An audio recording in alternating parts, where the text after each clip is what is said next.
കേരളത്തിൻ്റെ വിനോദസഞ്ചാര ഭൂപടത്തിൽ സാഹിത്യപരമായ പ്രാധാന്യം കൊണ്ട് വളരെ ഫേമസ് ആയിട്ടുള്ള പാലക്കാട് ജില്ലയിലെ പ്രത്യേകിച്ച് സാഹിത്യപ്രേമികളൊക്കെ വളരെ ഇഷ്ടപ്പെടുന്ന തസ്രാക്ക് എന്ന് പറയുന്ന ഒരു നഗരമുണ്ട്. പാലക്കാട് ജില്ലയിലെ തസ്രാക്ക്. OV വിജയൻ്റെ ഏറ്റവും പ്രശസ്തമായ നോവലായ ഖസാക്കിൻ്റെ ഇതിഹാസത്തിലെ ഒരുപാട് അവിടെയുള്ള ആ തസ്രാക്ക് എന്ന ആ ഒരു ഗ്രാമത്തിൻ്റെ ഭംഗി എടുത്തു പറയുന്ന ഒരു നോവലാണത്.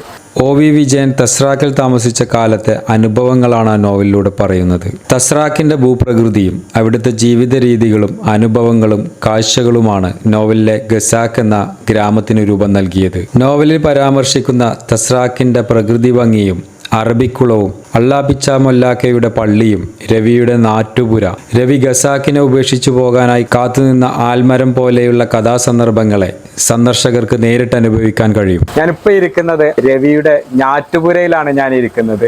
അന്ന് നെല്ല് സംഭരിക്കുന്ന സ്ഥലമായിരുന്നു. ഇന്ന് അതിപ്പോൾ OV വിജയന്റെ ഫോട്ടോ ഗാലറിയും കാർട്ടൂൺ ഗാലറിയും ഒക്കെയായി മാറിയിട്ടുണ്ട്. സന്ദർശകർക്കായി OV വിജയന്റെ ജീവിതാനുഭവങ്ങളുടെ ഒരു നേർചിത്രങ്ങൾ ഇവിടെ ഒരുക്കിയിട്ടുണ്ട്. OV വിജയനെയും അദ്ദേഹത്തിന്റെ നോവലായ ഖസാക്കിന്റെ ഇതിഹാസത്തെയും ഇഷ്ടപ്പെടുന്നവർ ഒരിക്കലെങ്കിലും സന്ദർശിക്കേണ്ട സ്ഥലമാണ് ഈ തസ്രാക്ക്.